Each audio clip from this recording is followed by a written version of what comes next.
las empresas necesitan adoptar los sistemas más avanzados para aprovechar las tecnologías disruptivas y mantener su competitividad. Oracle, líder en soluciones de nube, se describe como un socio que guía a las organizaciones en la era digital, facilitando la optimización de procesos, la reducción de costos y mejoras en su rendimiento. Dentro del mercado, Oracle ha respaldado a más de 750 bancos para la modernización de sus sistemas, potenciando su crecimiento. Esto es Norte Digital, la primera serie de entrevistas en México producida por Grupo Financiero Banorte, que marca el rumbo de la transformación digital.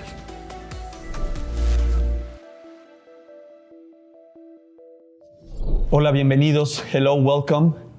We are here in San Francisco in the beautiful Oracle offices with Sonny Singh, Executive Vice President of Oracle Financial Services. Thank you, Sonny, for receiving us here in this beautiful campus. We were talking about the boat on the America's Cup that they have here in a lake outside the building, a beautiful spot. Thank you very much. No, it's our pleasure to host you here, Paco, and thank you actually very much for making this trip and being here and having this conversation. It's a real pleasure, and thank you for having me. Thank you. Sonny, tell us a little bit about your challenges, your view. What are the challenges that you are facing, that you are seeing the financial services companies, banks, fintechs, are we facing? I think from a business lens, there's a whole new generation of competitors over the last 10 years, competitors that were born in the cloud. They use all of the transformational technologies like mobility and AI, cloud technologies, social technologies. They use them natively, and their entire technology framework is built up assuming these technologies. We call these fintechs. Just in Mexico, there's now between external fintechs and native-born fintechs, there's close to 1,000 fintech companies that are operating. It's the same going from one economy to the other. And so competition is the new generation of competition that comes from fintechs, comes from what we would call big techs. So, the Apples and Googles of the world getting into the payment business, as well as other industries. We were talking a little while ago about retailers. Everybody wants to tap into, the payment stream, the lending stream, which are the primary ways that banks make money. So competition is a big challenge for banks. And last and most important is our customers, right? So as a consumer, as a corporate, banks have to make sure that they can manage the transition to delivering on the expectations of these customers. These customers are now getting technically savvy. A good percentage of them are what we call digital natives. So if banks can't meet them on their terms, they are likely going to go to another provider. All this passion on innovation that you have in Oracle, give us a couple of examples of how your customers have benefited from that innovation that Oracle has been doing for the last several years. Sure. Then firstly, I have to tell you a little bit about Oracle in financial services to give you an idea of how we are working with customers. So we are actually very fortunate to work with a very large customer base. Specifically, if you think about core banking services, more than 1 billion people in this world are serviced on our platforms, our core banking platforms. We have, in payments, we have more than 350 customers focused on modernizing their payment systems with us. We have more than 750 banks that are modernizing their core banking operations. The thing that we see that all of them are asking for is modernization. And modernization means that they want to start to progressively move away from their legacy systems into the more modern systems to be more competitive, to take advantage of the transformational technologies.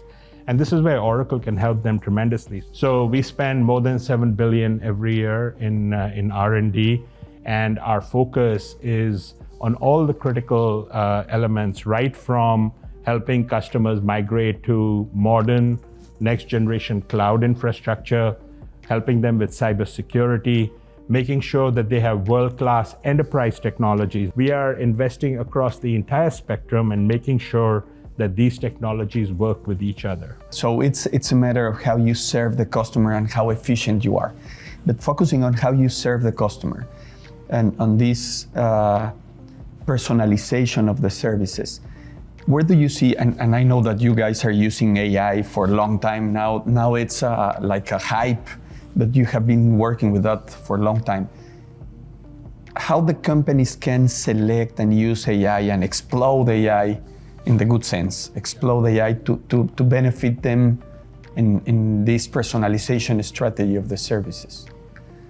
So, in my view, AI is pervasive. I think we are starting to get past the hype cycle. And the reason why people still believe it's hype is mostly everyone is thinking of AI only in terms of generative AI, where you look at large language models. Frankly, we have been in the AI business for many years. As an example, when you're in financial crime, right? You want to use models for dynamically looking at your scenarios that monitor anti-money laundering activity. So if you're doing transaction monitoring, your scenarios that you use to monitor have thresholds. And we are working with banks in giving them the ability to do dynamic scenario tuning and the right service every time for the customer. AI plays a big role in that. Now, as we look at generative AI, there are an exploding number of capabilities that are happening. Things like just even allowing customers to interact with their banking system using digital assistants, right? Again, this is a technology that has been around for a while, but now when you look at both institutional customers and retail customers, you can do a lot more. You can truly understand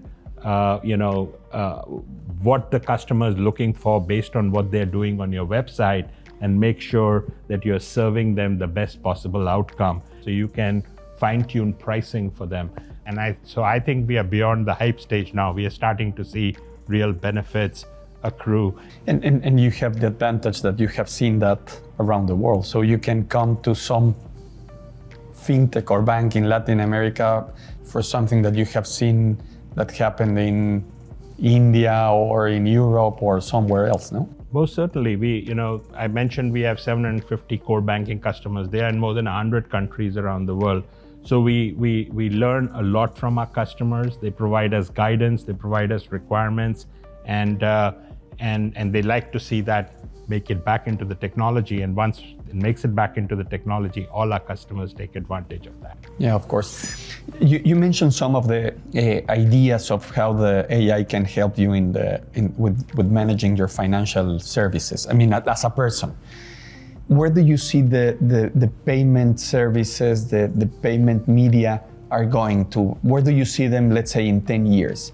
These biometrics, paying with a smile. Are we far away from having a chip? Forget about your watch, just putting the hand. Where are you seeing all these payments methods going? The fact that we need physical devices like credit cards or debit cards or your phone, I think we'll be able to move away from that idea by making sure that biometrics becomes your primary mechanism for identifying people. The second is standards. What we are seeing with, say, ISO 20022 is not only everybody going towards a standard for exchanging information of the payment transaction, but also it delivers a lot more richer data for during that message that is used to convey the payment. And the third is being present at the customer's life and buying point and point of sale, whichever way you want to call it. Banks have to find themselves in those transactions at the point of sales in order to not be disintermediated from that transaction. Yeah, I agree. Let me jump, Sonny, to the cultural the culture of the companies. We were talking before about the importance of attracting and retaining talent. What do you think are the importance of the culture, and if you can tell us a little bit of the culture of Oracle? In terms of culture, I think, our culture is really built around customer success. And for us, our passion is making sure our customers are successful. So when our customers can, improve their customer retention, we feel that we have achieved something. When our customers are able to meet regulations, we feel we've been successful. When our customers can drive down costs of their operations, we feel we have been successful. So from a culture perspective, the thing that zeroes in is actually customer success. The other piece that is very important is staying on top of technology evolution, because as a technology company, our customers rely on us to bring innovation to them, right? If we are not bringing that innovation, we are abdicating our responsibility of making them successful. In my tenure at Oracle, we've acquired more than 150 companies, spending more than $100 billion doing that, right? So this means that we recognize that there are other companies that are doing a good job, and we can bring them, make them a part of our portfolio, and the combined capability creates more customer success. So investing in technology, staying abreast of innovations, innovating on behalf of our customers, and focusing on their success is very important. And that actually is a hallmark of why people come to work at Oracle. They see Oracle as a company that is constantly innovating, it's constantly reinventing itself, right? You can say that it's a constant learning, willing, constantly want to learn and want to know. And it's a lot of humble too. Yeah. I mean, knowing that someone is better maybe, and either we change or we buy maybe. Yes. No, you're 100% correct. There's a very negative phenomenon in technology called not invented here, which people seem to always say, because we didn't invent it, it must not be good. We are exactly the opposite. We say either we'll invent and be the best, or we'll be happy to bring something that we consider better than us. And we've done that repeatedly in transforming our portfolio. What will be your recommendation for a younger Sonny? Let's think 35 years ago, as you were saying, maybe you are finishing college. For you and for some people that it's the young people that are finishing college, what will be the recommendation that you can give them with all these years of expertise that you have? First and foremost, you have to be curious, right? You have to continuously learn. The fact that you have finished college, it just means that you have taken your first step in learning. Most of your learning is ahead of you. And particularly in technology, where technology changes so rapidly, it is critical to be curious. It's critical to make the effort to learn. It's critical to continue to try new capabilities, and constantly refresh your skills. The second is, whichever company you work for, we have a line here that you can't be a renter, you have to be an owner. So you have to treat the company like it's your company, and the success of the company is your success, and the success of the company's customers is your success. Yeah, thank you. And what can be your recommendation for a person that doesn't matter the age, it's starting the business, he's an entrepreneur, and he or she is going to jump into his idea to put a company? Sure. I think I would say there's at least a couple of things. Firstly, you have to understand the market that you're trying to serve. Be focused on that. It always has to start with your customer or your intended customer, and what will make them successful, what will make you attractive to them. So start with that idea. Second, recognize your own strengths and surround yourself with other partners or employees that complement your strength, because no one person knows everything. And third, never be afraid of failure, because all of us, we fail, we pivot, we learn, we succeed, right? Yeah, I agree. A rapid fire section. Okay.